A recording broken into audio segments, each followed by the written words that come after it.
Welcome to the Tits Up podcast with Coley Arnold, the unapologetic space for women in the thick of it. You know, the messy middle where you're too far in to quit, but the finish line feels like a mirage. Where the pressure is high, the stakes are real, and every win feels hard-earned. This isn't a highlight reel. This is the unfiltered truth about building a business, holding your life together, and finding your fire when it would be easier to burn it all down. If you're tired of fake perfection and ready for the real, raw conversations that make you feel seen and lit up, then grab your coffee, your courage, and let's do this. Shoulders back, head high, tits up, girlfriend. Are you building a business that might look good on paper but still feels lonely, messy, or unclear behind the scenes? You don't have to figure it all out alone. The Foundress is a community for female founders who are ready to scale with clarity, connection, and purpose. Whether you're making your first 6 figures or scaling towards 7, we're the place where your ambition is seen, your ideas are sharpened, and your success is celebrated. Inside, you'll find strategy, deep support, and a powerful circle of women who get it. Because at Foundress, we don't just network, we grow together. If you're craving more than just another business group, if you're ready for mentorship, momentum, and women who speak your language, come join us. Your seat at the table is waiting. Head to foundress.co to learn more. In this episode, I am interviewing Meredith Smyth from Smyth House Interior Design, and we will be talking about all sorts of magic, creativity, and really tapping into the joy that we feel in our everyday lives and how do we duplicate that joy to create moments in our life, in our business that really spark creativity, play, and joy in everything we do. And how that creativity and play really helps us harness our big ideas that help us succeed in life and business. Thanks for tuning in. Hello and welcome to this episode. Today I have Meredith Smyth on and I am so excited to dive in today. We are going to talk about all sorts of things, creativity, play, finding your worth, and so much more. So I'm so excited to dive in today. So hi Meredith, how are you? Hello Coley, thank you for having me. I'm so honored to be here. Thank you. So you might recognize Meredith from our very first episode she was on. We were talking about the importance of community and having business friendships. But you are the powerhouse behind Smyth House Design. Can you share a little bit about what you do? Absolutely. I am the proud owner of Smyth House Interiors, and we have the amazing opportunity to help people transform their lives. And at the simplest, at the element of its core, it's really my mission in life to help magnify creativity and connection. And so the outcome of our work is explosive creativity. It transforms people in their own lives, and it helps them really stand firm in their power of who they are. And really that ripple effect has such tremendous power in it that, yes, we do interior design, but I think what we actually are is designers in life and about helping people really live their truth and help them stand in that confidence so they can go on to do the amazing things that they do. I love it so much. Okay, so we have a really, really unique situation here because we are sitting in a room that you actually helped design, which is so fun. Yes. At Good Vibes Studios here in Phoenix, Arizona. And so you had helped Carly, the owner, kind of design this space to be a relaxing space, but also that would work great with video, podcasting, stuff like that. Can you talk about kind of transforming the space a little bit? 100%. That was such a fun project. And I got to work with Carly and her team in a way that they were able to run with the ideas. So one of the things that I am uniquely just good at in life is helping be a catalyst of creativity. And so in many, many different scenarios and with lots of different people, we get the opportunity to do overhauls, new builds, huge projects. And then in many opportunities, we get to do collaborations with our partners in entrepreneurism. And Carly is an example of that. The studio is incredible. What she's built is phenomenal. It is just moving the magic of creativity along in the world. And I want to support that. That's my mission, right? And so I got to work with Carly and her team to just say, what are ways that we can really make these spaces flexible for creatives, and that many different kinds of creative beings are going to come in here. They're going to do photo shoots. They're going to do podcasts. They're going to do all kinds of different content development. And this is a space that's flexible. It can hold, something for a product shoot, or it could hold a podcast like this. And so we got to partner with some other brands like Urban Walls with our wallpaper, and just kind of had some play and got to get creative in the different spaces. And there's 4 different spaces here that you can use, and it's pretty awesome. So fun. Yeah, I love it. it's powerful. I've been able to use all of it. And if you're listening to this podcast, you'll have to jump on YouTube and watch this so you can see a little bit of the space because it is stunning. We had our live podcasting, our very first one in their big room right here, which is just a big kind of blank space, which is so fun and so versatile for so many creatives. Yeah, I love it. I love it. Each room kind of has a different personality, a different feel, and is uniquely intended to be flexible for creatives. So amazing. Yeah. I love you keep talking about play, and I know that's such an important word for you. Can you talk a little bit more about kind of how that comes up in your business and in your life, and why that's been such a key phrase that you use in both of those places? Yes, I love just the notion of play. You know, we as small children are trained to be professional players. We are spending all of our time, go play, go out and play. You know, how many parents, and you're a parent of 4, how much play did you infuse into your children? And then all of a sudden we have a lot of responsibilities. Life takes on some forms and shapes. And as adults, all of a sudden it feels like it's a luxury to play, that it's something that we have to earn, that it's something that we have to like make time for. It's something that is like, oh, on my to-do list, when I get through all of my responsibilities, I'll remember to go do those couple of things that I really like to do. And I think for me, I'm both a Capricorn and a generator. And so I'm like a workhorse, right, on one side. And then I also am an idea person who loves fun. And so play for me, what I realized is that play and joy was not making it to my goal list. And that at a certain point in life, that became like the number one part of the point is just like, how do we spend our time and are you enjoying it?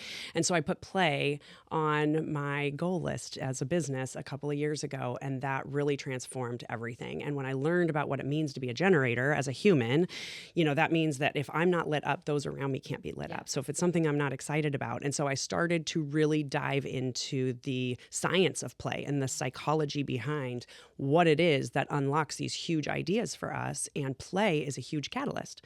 And it is not something we need permission for. Rest and play and fun and laughter are things that light up our intuition and our imagination. And so to me, being a person who makes money off of coming up with huge ideas for people and needing to have really a lot of clarity for people, I have to pour into myself. You really cannot pour from an empty cup. And so generating that fuel in my own body is just essential to survival for me. And I think it is for everyone. It's just how much do you give yourself permission for that? And, are you watching for the signs of the ripples? What happens when you play? All of a sudden, oh my gosh, I'm like journaling an idea. Oh goodness, I like went to breath work and I had some stillness. And now I'm like, whoa, I've gotten some very clear messages that seem to be bubbling. Those things just really ignite our imagination. So true. And I love the fact that like you run a multi-million-dollar agency. You also you work with multi-million-dollar clients. Yes. And I think a lot of times we can get in our way and we can get in our head of going, well, I have to take this seriously because of the amount of money that's on the table. And instead, you're flipping that completely upside down. You're going, no, we're going to play. And then what comes out of that is the most incredible creative spaces. None are alike, right? Everything is so unique, so one of a kind, and so perfect for that client because you bring them into that play with you. And then what produces out of that is their inner child that's kind of coming out into the colors, into the style, into the patterns of their own homes. So when they walk into their home for the first time, tell me about kind of what they see and the emotions that they feel by really kind of addressing that childlike play that they probably have not even touched in years and years. Maybe and frankly, don't even think about it like that, right? Because it is a huge investment. When you are, building something from scratch, or you are furnishing your whole space, or you are just overhauling because you're in a season of change, whatever the impetus is for you, you have come to us because you need a vision. You have come to us to say, hey, I need furniture. They say, hey, I need furniture. Right. Hey, I need help renovating this bathroom. What they are asking for is I need vision and direction. And I need a plan. And so the space that I live in is always a world of possibility. Like I'm not looking at all of the things that are no's before I've ever looked at a yes. And I don't know you, right? Style is really, even if I know you, I don't know, your innermost, style juju, right? Like people's style is not frivolous. Right. It's actually just another expression of our storytelling and how we want to show up in the world. And when we make that investment in ourselves, it catapults so many other things. And so when people come to us and they're very frustrated and they're in a really big hurry and they just got to get furniture and I got to get this done, it's a sign that they don't want to sit with themselves. And it's a signal to me that there should be some play, because it shouldn't be hard and really not fun to invent the future you. That should be a really incredible, exciting, fun, something you're looking forward to. We have a process for how to get you moved in, built, you know, that operational structure is in place. And so because the operational structure is in place, we know that during the creative time, we get to play with our clients. It's fun. It's like we get to discover who you are. And that, you know, it's not then at that point like, oh my gosh, we have bajillions of combinations and endless possibilities of what could be. At that point, they've come to us to help us focus the vision, give them clarity, help them understand the direction. Not that we are in the middle of construction and making decisions on the fly. You know, that doesn't help anybody. That just certainly doesn't help us. Absolutely. And I want to talk a little bit about my transformation that you helped me with, because my mom was an interior designer. She worked at a furniture store for years, helped people kind of pick out their furniture. She would do interiors. And I think I always had an appreciation for it. And I am very affected by my surroundings. So if something is out of order or chaotic or not beautiful, like I love beautiful surroundings. And I do feel like it makes me show up as a better person, a better mom, a better wife, when I feel calm and surrounded by things I love. Well, we had moved into our house December of 2020. Bought a new home, white walls, 1950s ranch house. Some of it originally, some of it had been updated in like the 80s. So, you know, really nice yellow vinyl floor. And tile countertops. Yep. Tile countertops that were blue, you know, the original 1950s bathrooms. And looked visibly cute. And then, you know, it's like the mold in the corner. So just lots of stuff we were kind of trying to navigate as we were moving in. It was COVID. Our businesses were kind of on hold. So it was a lot of things that we kind of moved in and we're like, okay, great. We'll paint the walls white and move in and call it a day. And I remember talking to you and I was feeling just uninspired. I was about to go spend $2,000 a month on a office space because I'm like, I can't get my work done in this space. I'm not inspired. It's chaotic. There's kid stuff everywhere. We didn't have an extra room because originally it's a really small 1950s house. And I love it, but there's not an extra bedroom. Our kids share rooms. And so I didn't have like an office space. And you had come over for wine one day and you were like, okay, well, can't we just turn your dining room that you never use? It was kind of like a second dining room into your office. And I was like, oh, I never thought about that. And you really helped bring out this, I'm going to call it therapy, a version of therapy. Thank you. Like through your play, but you were able to get out of me what I think my ideal vision was, even though I never could really I could help others. I think because my mom did it, I have an eye, I can put things together. I've done interior design for friends and family because I love it and it's a fun project for me. But I was stuck in my own house. I couldn't see past what the stuff that was there and how to get to that creative space for my own self. And so you were able to come pull that out of me, and we've converted this space that ended up spilling out into the living room and then the kitchen. You know, we've since expanded and added on to this vision that you created for us. But I walk into my living room now in my office and I'm like, oh, it just feels like me. And it's such a sweet, like I saved money, obviously, by not going and renting a space. I'm at home. It lights me up. It's colorful. It's bright. It's fun. It's me expressed in a living space.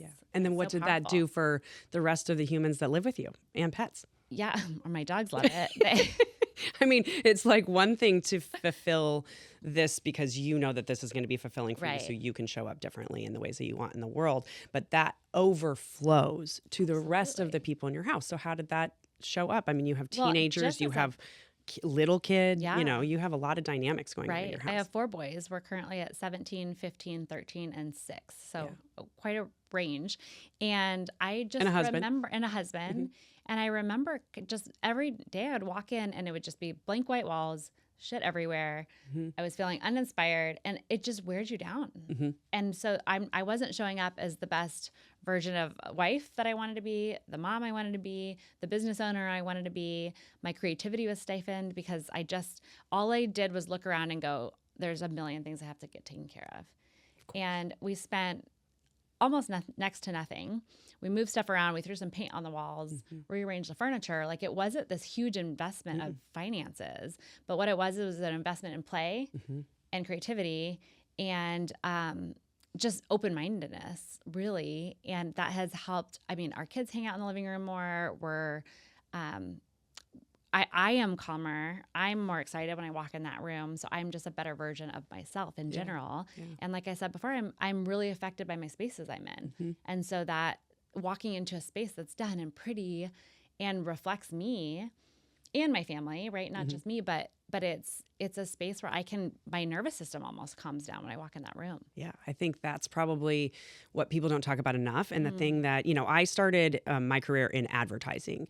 And so what I learned in that time of my career was that just design in general, in any given ad, if you ever pause it on an ad that is maybe 30 seconds on a commercial on whatever format you're watching it, and you really zoom in, every single thing in that space will be very intentional. The brand messages will be the art on the wall. The books that are in the scene are actually, the spines will probably say something that points back to what the advertising main message is. There's like all of these there's specific cues, if you look like at set design or just like what characters are wearing in commercials, you see a lot of things that are like, oh, wait, actually, if I dissected this ad down to the minutia of what that actor or actress is wearing, you're going to start peeling back these psychological beliefs about something that you believe.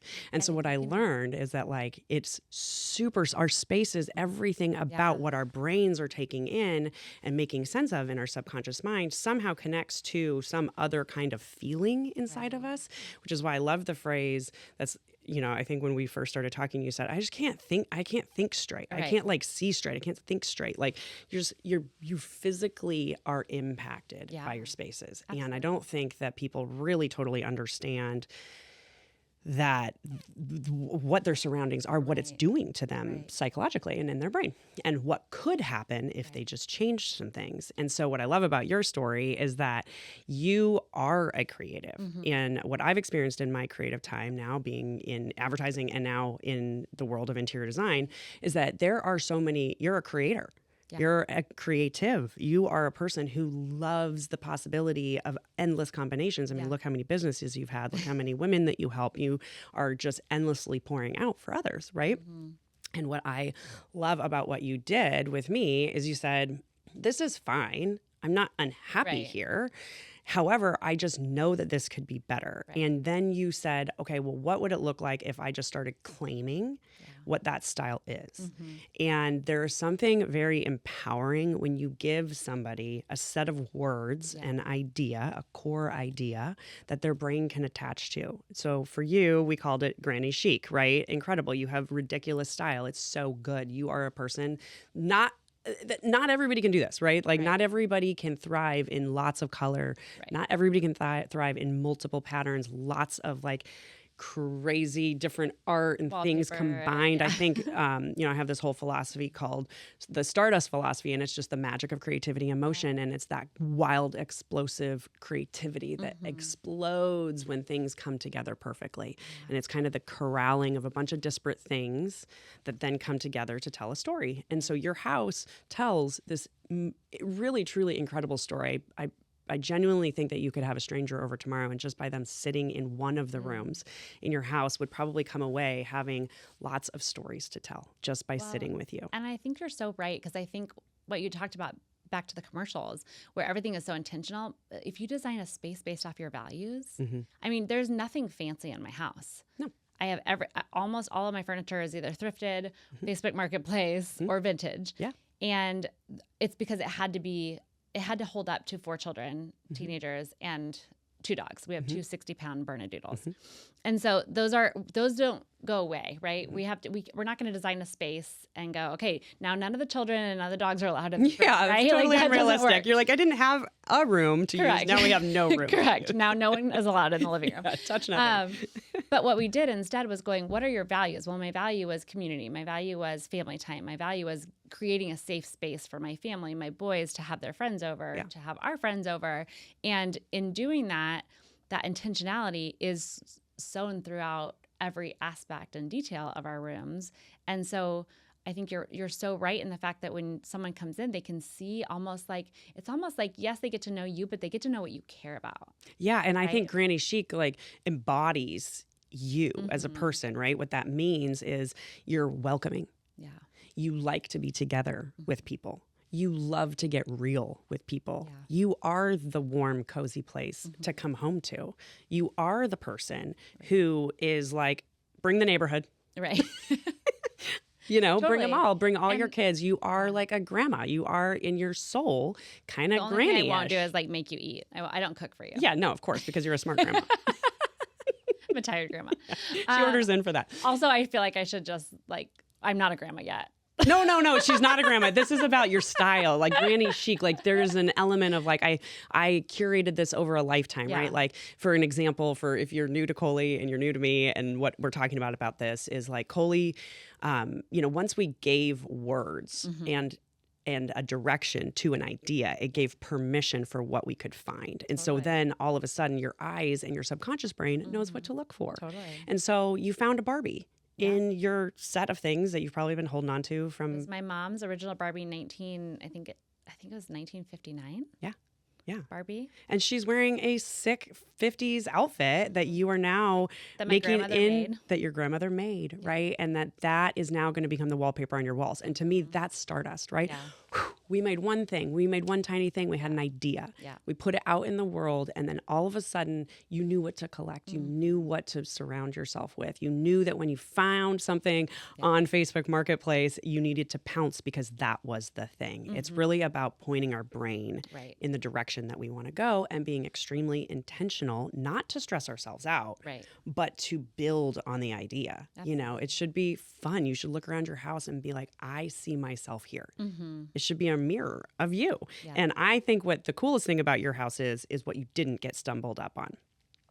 You actually live with 6 males in your house, including the dog, and the only female compadre you have in your house is your female dog. And she didn't give any indication of what she liked. She did not contribute help you at all. Not at all. But we know she loves big furniture and she's not going to stay off. So, from that perspective, a lot of women would probably be like, oh gosh, I can't paint all those colors in my house. My husband would hate that. I don't know if my boys are going to like a floral wall. Right. You never hesitated. You knew that the feeling that you would create for your home was going to far outweigh. And guess what? They are all inspired. They are bringing their friends over. They do want to sit and chat with you for like a little longer, right? We just want living rooms that make you want to linger a little longer. We watch, Sunday football, and there's the floral wallpaper right behind them, and they love it. They love it. Great. Yeah. And guess what? They're going to be more adept at understanding their own style because of that, and that they are going to give themselves permission subconsciously that they don't even know yet to have fun and playful and have a playful nature in their own lives when they get to call the shots and make all the decisions in their house. That's true. It's giving everyone around you permission to own who you are. I love that. What are your superpowers, which I love? And whether you're working with that multi-million-dollar client or someone who's like, I'm living in an apartment and I just need like a direction, right? Yeah. And you have this ability to infuse, like as we said, play, creativity, but also magic. And I think there's something just so important that's often not talked about is the magic of creating a space for yourself. We've kind of hit on it a little bit, but I think it doesn't matter how much money you have. It doesn't matter what you are, whether you stay at home or whether you work outside the home, like having a space that you can come home to that reflects who you are. There's magic in that. It does change how you shop in this world and who you are. Well, I guess I will ask you before I give my answer. After you invested in yourself and transformed your space, what did it ignite in you? Yeah, no, that's a great question. I think, like you said, putting words to it there was so much permission of like, I like a lot of different styles. So if I were to go shopping at Target or West Elm or wherever, I could adapt and go, oh, I really love this. And I could go all in on this one style and I'd be okay. I'd be happy, but I would probably be bored. Yeah. Like, it's beautiful. I can like admire it and like it. Yeah. But I couldn't figure out how these things mixed. And with that granny chic, it was like it was the mix of modern, the mix of a little bit of granny, the mix of comfort, the mix of I wanted people to walk in my space and feel like they were at home. And that's the best compliment you can ever get. And it's like the kids come in, they throw their shoes off, they're opening the pantry door because they feel comfortable and they feel at home. And that's what that embodies for us as a family. And like like I mentioned before, I'm showing up as a better human. I'm showing up as a better mom, as a better wife, because I feel alive when I'm in my home. Yeah. And that is, I feel like, so rare. And oftentimes we don't spend our money in our homes because we just think it doesn't matter, or if we're not hosting in a season, or if no one sees it. But it's like, we're the ones, like, I think I heard a quote one time. It was like, the master or primary bedroom suite should be the number one thing that you design, because you're there. That's where you wake up in the morning. That's where you go to sleep at night. And so it's the first and last thing you see every day. And most people put it off. So we're actually in the process. My husband and I are actually taking the floral wallpaper from the Barbie outfit that we designed with Urban Walls and putting that all over our bedroom. Amazing. I know. My husband's like, I don't know. I'm like, trust me, babe. But it's like, if you wake up and you're just looking at a to-do list, it weighs you down for everything that you're doing in life. Yeah. I think it's so important. I think the smallest steps have really big impact, and they don't cost very much money. Yeah. One of the exercises that I asked my clients to do as a first step. Yeah. Now, this is a newer thing that after I put joy on my own to-do list, I started putting it on theirs too. I just ask to start paying attention to where you feel joy in your home. And so for me, personally, these started as really small steps. Yeah. I started as I wanted to have morning time. I was trying to become a morning person. I wasn't really good at it. I was really good at being a night person. And I really needed, at the age where I need all the sleep I can get. Right. So I needed to switch my routines. And, I had some helpful coaches in my life who were encouraging me to do that. And so I said, well, how could I make this like really joyful in the morning? This is a couple years ago. And so instead I looked at what I had in my backyard. I had 2 single loungers, and I thought, oh, you know what? I would really love to have a double wide lounger, because then I could come out here and like have a tray that I could have my coffee and my water and my journal and my books that I want to do, and maybe my computer to do a couple things that are on my brain after waking up. I just want to get off my plate really quick before I even get ready for my day. I want to sit here and I want to listen to the sound of water, and I want to have a moment to allow nature to reach me. Those were my goals. And those were the things that I found joy in my house. And so I made one new purchase, which was a double wide lounger instead of a single wide lounger. I'm talking about backyard patio pool furniture, by the way. Which makes me laugh, because when she first started talking about this double wide, I thought she had like a double wide trailer in her backyard. Someday. She's like, I'm sitting in my double wide and I'm working on my gratitude journal. And I was like, what are you doing? What is this double wide? I love to say it because people get really confused. I'm like, oh, I spend all this time with my double wide. But now I can't even imagine not having my morning time with my double wide, right? My the water that I'm listening to is the fountain of my pool. And so I set the timer for the fountain of my pool to run at the time, do the pool filter at the time that I'm doing this in the morning, so I can listen to the water run. And while I'm journaling, and I asked for a hummingbird feeder for my birthday. I wanted to invite in nature. I wanted to take a minute to allow whatever needed to reach me the space to do so. And I wasn't having permission in my own life to go have my own little space that really spoke to me. And so, that I think every week I go to Trader Joe's and make myself a floral arrangement for a really ugly window that I'd like to blow up and renovate in my house. And I can't do anything about it right now. Someday I will. It's connected to a way larger plan. In the meantime, I just try and bring joy to the windowsill every single week. And so, $10 at Trader Joe's goes a pretty long way. I really don't think you need to have tons of money to have tons of joy. I think it's really about the small things. I think that's so important. And I think there's so often we stop ourselves. And like, if you would have had that dream of like, I want to sit outside in nature with the sound of water, they'd go, well, I need to either move or this doesn't happen. You live in a neighborhood, a busy neighborhood. Yeah. And I think most of us would have gone, well, then I have to go on vacation or I have to get out of my house because this does not exist in my space. But instead, you were able to use that play, that creativity, and bring it to your space with one purchase. Just by noticing where you find joy in your house. I mean, it's a really small thing. So the reason I ask my clients to do it is because if we're building them a home, we get to invent from scratch, from a blank page. No ideas exist yet, how they live. And to me, if you can build a home and functional, intentional decisions around how you want to live and how you want to show up in the world and how you want to exist in your space, everyone deserves a chair that they can think in. Right. Everyone deserves a living room where they can feel comfortable having conversation with their families. And I think what people really don't understand is there is a psychology to design. Absolutely. The way your furniture is actually arranged will foster those kinds of connections. But people don't know those things. Right. Those are tools that we're trained in design, and they don't necessarily know. So bringing this fully back circle to you and the ripple effects that happened in your house and the intentional design decisions that you made, it's like we can't always knock off every room all at the same time either, right? Sometimes our budget does not support that. So if you can just do the ones that fill your cup the most, and to me, I agree with you on the primary, and I'm thinking of my own space, and I really need to invest in that too. And because it is transformative. And actually, I would say though, is like, where do you feel embarrassed? Right? Because that's holding you back. Right. So for you, you were like, I just don't feel inspired here. It's not like I have bad furniture. You had all good stuff. We actually used it all of your house. Yeah. You didn't even get rid of anything. Right. We repurposed all of it.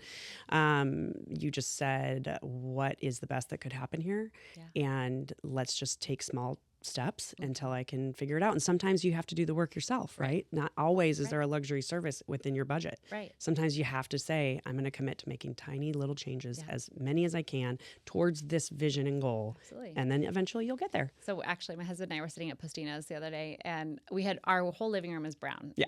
Based off of your recommendation. And I love it. It's perfect. But there's you had originally said like a burgundy brown. Yeah. And I couldn't find the right, I think I sampled like 6 colors. I couldn't find it. So we just went with like a little brown. Yes. And it's beautiful and I love it. My husband's kind of like, I'm kind of over it. So we're sitting in Postino's and there's this beautiful burgundy brown on the wall. And I said, do you like that color better? And he goes, not enough to repaint the whole living room ourselves. So I was like, fair enough. So we're going to live with the brown until we can hire someone to do that. Just tell him to wait for the wallpaper to get put in. He's going to love it. It's all going to come together and it'll make tons of sense. So funny. Okay, so I love the ask that you ask your clients. I think that it seems like such a small ask. So we were talking in Foundress last month about being bold and asking for what we need and what we want in our life. And you had kind of an epiphany in this meeting. Can you share a little bit about that? Sure. I have 2 sides of my business. One side of our business is truly in helping people find their own power and confidence in their style, right? And helping them build a home, renovate a home, decorate a home, all of those things. We are truly a full service design firm.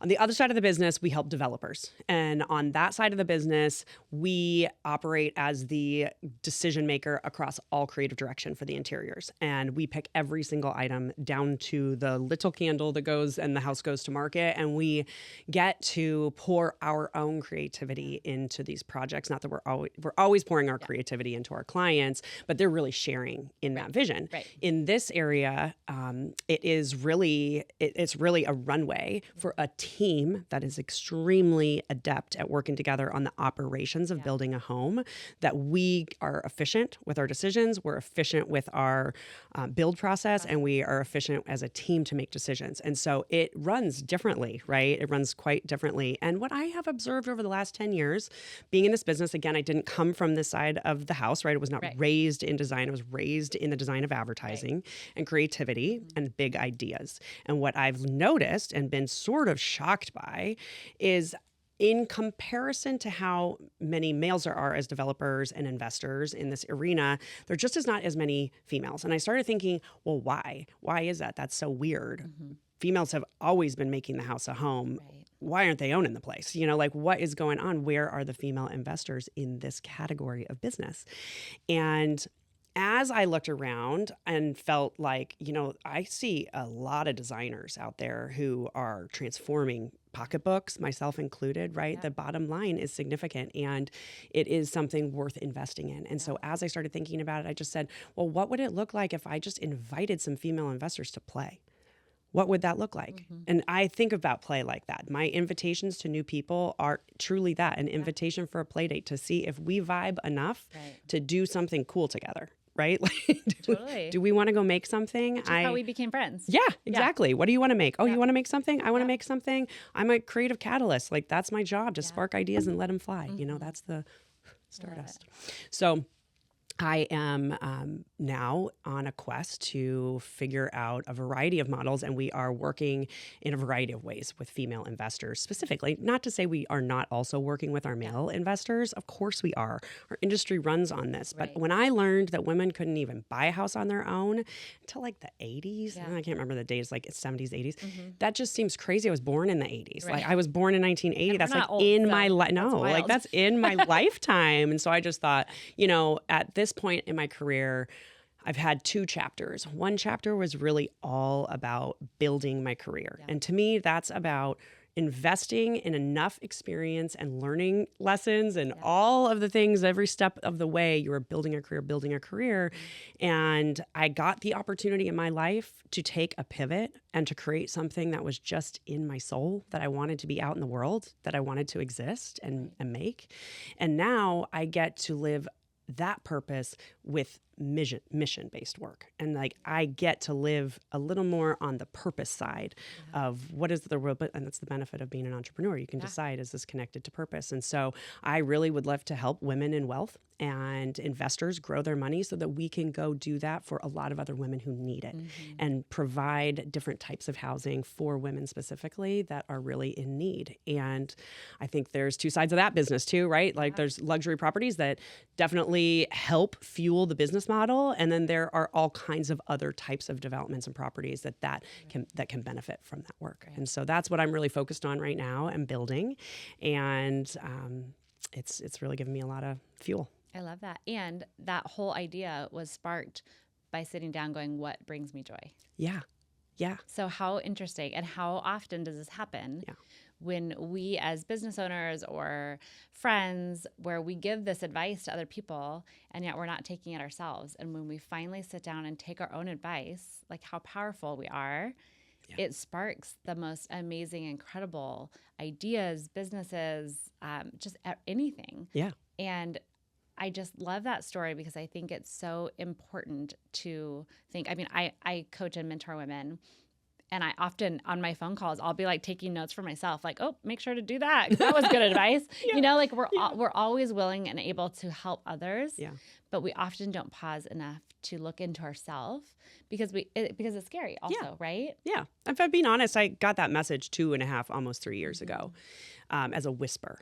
And you write it down in a journal and you're like, okay, that's fun. What, where do I have any room for that? And what would that even look like? And right? Our brain immediately tries to say no. You weren't as evolved 2 years ago. No. You weren't ready. No. And we talk about this a lot in Foundress. If you're asking for more or bringing more into your life, you have to create space for that. Absolutely. And if you're just sitting there waiting and not creating that space within you, you can't grow. You can't expand. I learned the phrase, I first heard it from Mary and Jill at the Foundress about breadcrumbs. And I really genuinely think that when you are looking for them, they are all around you, and that the right time for your ideas to evolve, it will first be a whisper. Then it will be a nudge. Then it will be like something that feels like a smack in the face. And then if you don't do anything with it, it will leave you and go to somebody else. Because at that point, you've talked about it enough. That somebody else is like, oh, that's a great idea. Or it'll knock you on your ass. And right? I mean, but it doesn't, it sort of happens in breadcrumbs. There's all these little like bits that fall around you along the way. And I think it's the universe saying you are worthy of anything that you think that you can do and design and make. And that is the power of design in its truest sense, is just truly putting intention behind something that doesn't exist today. Yeah, absolutely. And I just love going back to the, it all sparked a question of what brings you joy. Yeah, what brings you joy? And do you think about that? Like, yes, it matters when you're designing a house, but also matters in how you live your life. Because if we're going every single day and doing things out of obligation because we feel like we should, or others are telling us that that's our path, and we're not tuning into ourselves and what actually sparks joy. Now, granted, obviously, caveat, there's shit we don't want to do in every aspect of our business and life, right? But it's like, how can we double down? That's why they call it work. Right, exactly. And I don't know. It's like the phrase. It's like, if you love your job, that you don't work a day in your life. I call bullshit. Yeah, that's not true. I do a lot of shit that I don't like to do, because I want to own my own business. But like, there's a purpose for it, right? It's intentional, but I definitely feel like I'm working sometimes. But I do feel like if we're not introspective and really stop and think about, like, what is giving me joy, and is this something that I can double down on in my life or my business? And then how do I delegate or move past the things that no longer are serving me? Yeah, I think to make room for anything new, you have to eliminate something that is needing to go. I think that's why one of the most powerful unlocks to even figuring out your style for your home, it can work in both ways. It kind of is a ping pong game in terms of like your style and your expression. Sometimes for me, it can start in my closet, and I'm like, I find that it's like the tail wagging the dog, right? And you're just like, how do I have thousands of potential opportunities in here, and I cannot see one thing to put together today? Why do our brains look like that? They get tired. They need inspiration. They need some fuel. The best thing to do is clean out your closet so your brain sees something new, and reorganize your stuff so that you can see. I give my clients, my full service clients, have another exercise where it's the art of letting go. And we hold on to things that we're not even sure why we're holding on to them. And usually it's around guilt, shame, old stories, things that are tired, things that you never even cared about. And so when you put active conscious thought to those subconscious feelings about things, because things hold a frequency. And I really believe that there is power to letting things go if they are not speaking to your frequency. And you'll know, like, you walk into a space and it doesn't feel good, like, you kind of get a little itchy, like, you don't want to hang out there. When you are hanging out in a space that speaks to you, you want to linger longer. You want to hang out. You want to spend time, you know? Well, yeah, the space, or even just your daily life, like what you were talking about, your morning routine. Like, you weren't enjoying waking up in the mornings because it wasn't fun, it wasn't safe, it didn't bring you joy. And when you created that space for you, it's completely changed your routine. It's changed my whole life. Yeah. One small, tiny thing can change your life. And I will tell you that every time I spark a new, if I'm bored in my wardrobe and I do that activity and I change it up in there, that immediately trickles to my things. Immediately I'm like kind of moving my decor around, putting a new pillow in, looking and saying like, oh, that could shift around. I haven't gotten any new furniture in 10 years, but I have redecorated every single week. Totally. Same. My husband's like, do we have to move the furniture again? Yeah. We do. Thanks for asking. So many ways we could look at this. Okay. So for those listening, I want to inspire you. Take a minute and write down something that brings you joy. It can be in your life. It can be in your business. It can be in relationships. Whatever is feeling hard or sticky right now, I want you to just take a minute and write down something that's bringing you joy right now.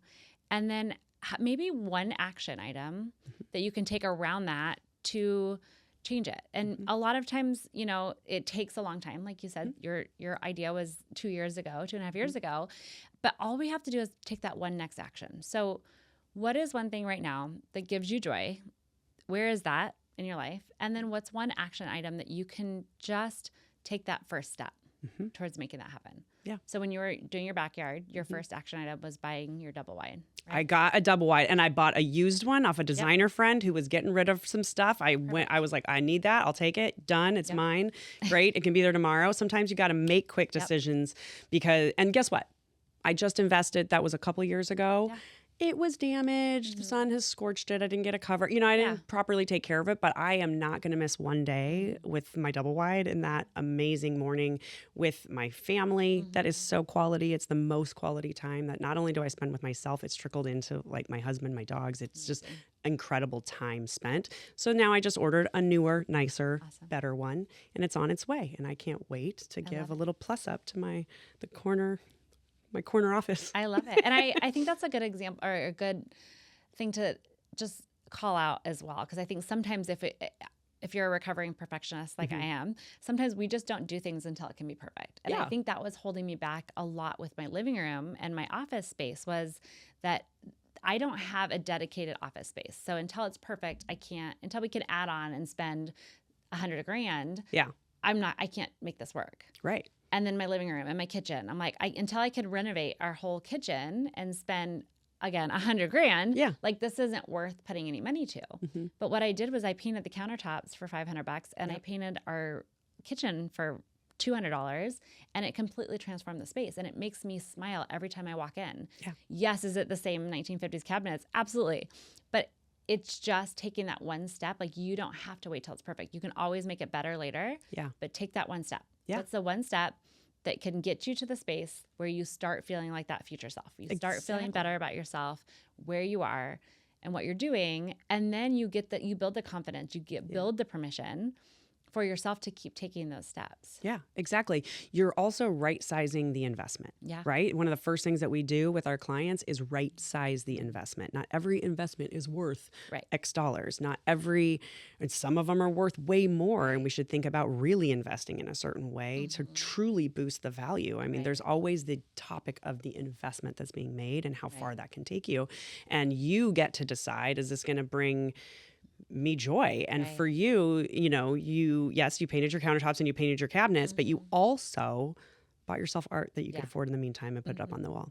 You also took really cute, elements and styled them very, in a very stylish way. So there is a personality, like the chicest granny, at our age lives in this house, and it's amazing. And, you are a vintage hunter. That's part of your story. You created Junk in the Trunk. 30,000 people go to that every day. Like, that's insane. That's a giant creative masterpiece that you made that's now, like, once again, start us out in the world with other owners and continuing to thrive. Look at what you're creating now. Look at what, and in those in-betweens, in transitions, a lot of this, if you think about the timing of when this started to really eat at you, was in a big transition. Absolutely. And I think that's what happens, right? Like, our brains can kind of tolerate it only for so long. And then it kind of starts to short circuit, and you're like, well, and I think I was really finding out who I was. I think for a really long time, it was multiple things. I had turned 40. I was really diving into my human design, my Enneagram. I was stepping out into owner of a business solo. I had never done that before. I had always had partners. And so there was so much transition. And I couldn't get enough of, like, learning about myself. And the more I learned about myself, the more I wanted to learn about myself, and then also live in that best version of myself. And it was almost like, the more it's like you can't tolerate this shit anymore, right? You're like, well, that's not going to serve me anymore. These white walls are not speaking to me. They're not speaking to me. They gotta go. They gotta go. Bring on the brown. But really, I think it's just the evolution of who I am, and really, and not even that I was changing as much, but more of just, like, digging deep into who I was created to be and pulling that out, and not letting my light be dimmed, not letting anything stop me from truly being who I am. And I think there's a thing when you turn 40, you kind of, like, you have zero fucks. Well, I think you just switch from, like, building something that that society told you were supposed to make, and then you, like, shift gears and you're like, oh, cool, we got a ton of experience now. Let's go do whatever we want. Let's go make what is inside of us. I think that's the shift, right? It's like, not a crisis, it's an enlightenment. And I didn't technically do this exercise, but I would say that everything that I've done in the last 2 years, stepping into who I am, has been what's sparking joy.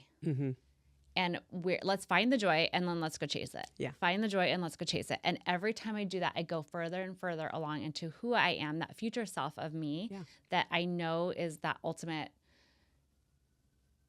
I don't want to say end goal, because that's not true. I hope to never have an end goal until I die. Like, I want to be evolving always. But it's like, the closer I am to who I'm supposed to be and who I was created to be. And it's all about chasing the joy. And it's the little moments. And I think you also, when you're chasing the joy, you also are able to be more aware that that's a fleeting feeling. And then you can almost handle the tragedies and the trauma that comes with just being, it's just life.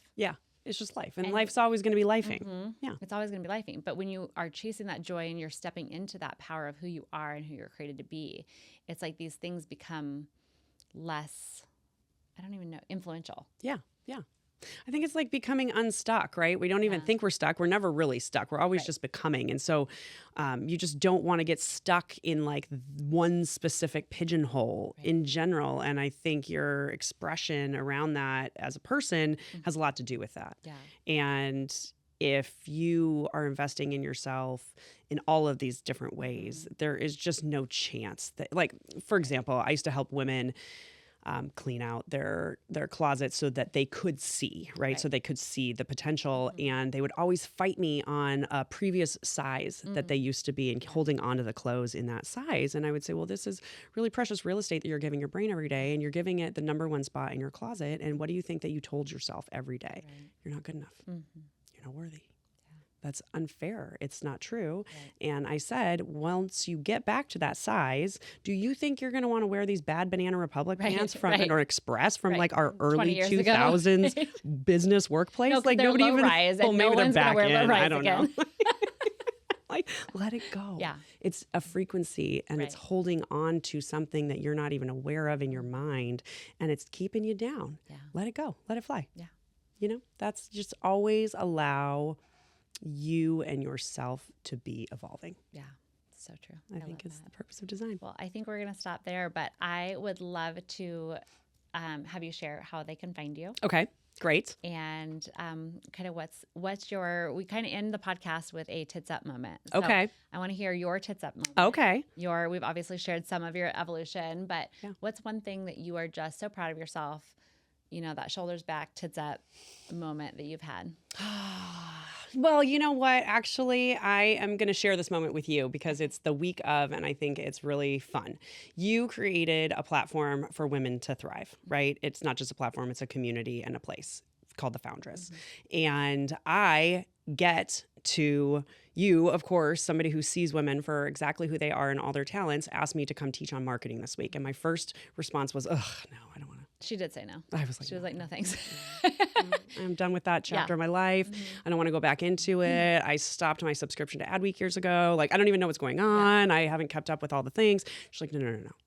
What you just taught me was profoundly, we were just having drinks. Yeah. And you said what I just had taught you was profoundly powerful that other people needed to hear. And so, you know, I said, okay, fine.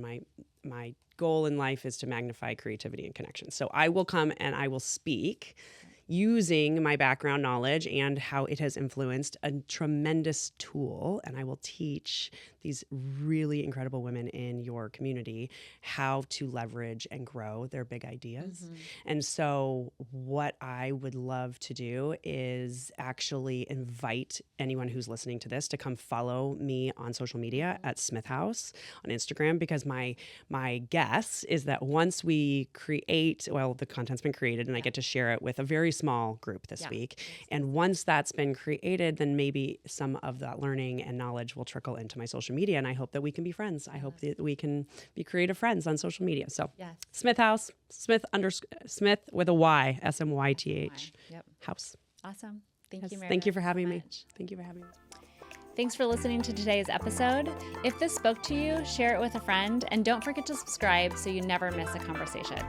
You've got this. Stay clear, stay grounded, and stay true to what you're building. Until next time, tits up.